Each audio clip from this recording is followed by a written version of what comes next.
गणपती बाप्पा मोरया। बंगालमध्ये कृष्णनगर नावाचे राज्य होते।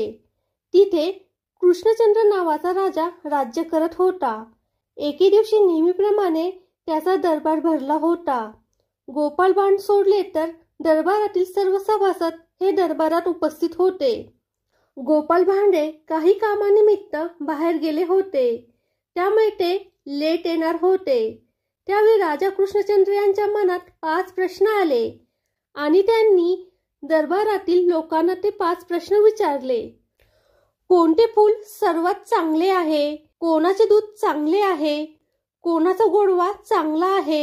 कोणाचे पान चांगले आहे? आणि सगळ्यात चांगला राजा कोण आहे? राजाचे हे प्रश्न ऐकून दरबारातील सभासदांनी त्यांच्या प्रश्नाची वेगवेगळी उत्तरे दिली। त्यांच्या उत्तरात मतभेद होते। काही दरबारी म्हटले गुलाबाची फुले सर्वात चांगले आहे, तर काही जण म्हटले कमळाची फुले सर्वात चांगले आहे, तर काही म्हटले जाई जुई ही फुले सर्वात चांगली आहेत। सभासदांनी वेगवेगळ्या फुलांची नावे सांगून आपणच सांगितलेले फूल सर्वात चांगले आहे हे सांगितले। असेच दुधाच्या बाबतीत सुद्धा झाले। काहींनी गाईचे, काहींनी म्हशीचे, काहींनी शेळीचे दूध सर्वश्रेष्ठ सांगितले।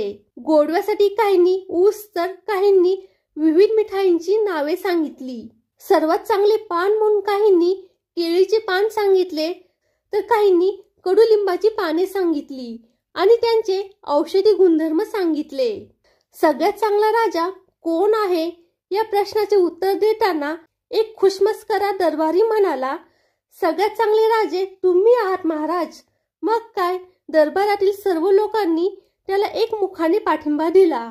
महाराज कृष्णचंद्र त्यांची स्वामीनिष्ठा बघून प्रसन्न तर झाले, पण प्रश्नाची योग्य ती उत्तरे मिळाली नाहीत म्हणून ते असंतुष्ट होते आणि दरबारातील प्रत्येक सभासदाला आपण दिलेले उत्तर बरोबर वाटत होते। त्यांच्यामध्ये आपापसात तू मैमे चालू होती।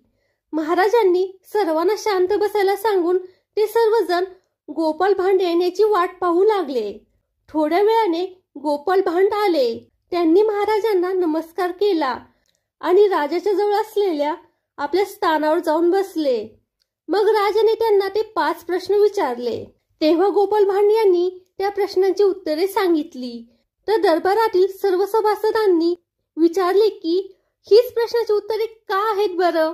त्यावेळी गोपाल भांड म्हणाले, सगळ्यात चांगले फूल हे कापसाचे आहे, कारण हे फूल तुम्हाला जगापासून झाकून ठेवते, कारण याच फुलापासून कपडे बनवली जातात। सगळ्यात चांगले दूध हे आपल्या आईचे असते, कारण त्यामुळे आपले पोषण होते, वाढ होते।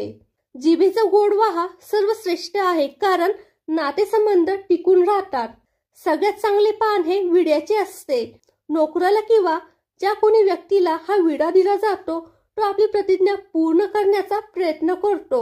आणि राजामध्ये सर्वश्रेष्ठ राजा इंद्र आहे, कारण त्याच्या आज्ञेनेच पाऊस पडतो, त्यामुळे शेती केली जाते आणि जगाला धनधान्य व भाजीपाला वगैरे मिळतो आणि जगातील सर्व जीवांचे पालन पोषण होते। राजा कृष्णचंद्र आणि त्याच्या दरबारातील लोकांना ही उत्तरे एकदम पटली। फ्रेंड्स, त्या लोकांना ही उत्तरे पटली, पण तुमच्या मते या प्रश्नांची काय उत्तरे असू शकतात हे कमेंट करून नक्की सांगा। फ्रेंड्स, हा व्हिडिओ जर तुम्हाला आवडला असेल तर व्हिडिओला लाईक करा आणि फोटोग्राफी इज माय पॅशन या YouTube चॅनलला सबस्क्राईब करा। धन्यवाद।